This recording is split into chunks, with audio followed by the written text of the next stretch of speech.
So yes, for the first time, Apple has started assembling the flagship iPhone 11 at the Foxconn plant near Chennai, India. So by this, we can expect the price to drop.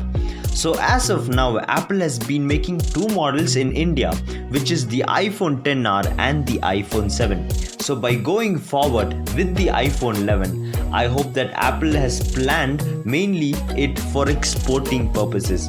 And Apple has also planned nearly to shift 20% of smartphone production from China to India. And so, in fact, Piyush Goyal tweeted calling this as a significant boost to make in India.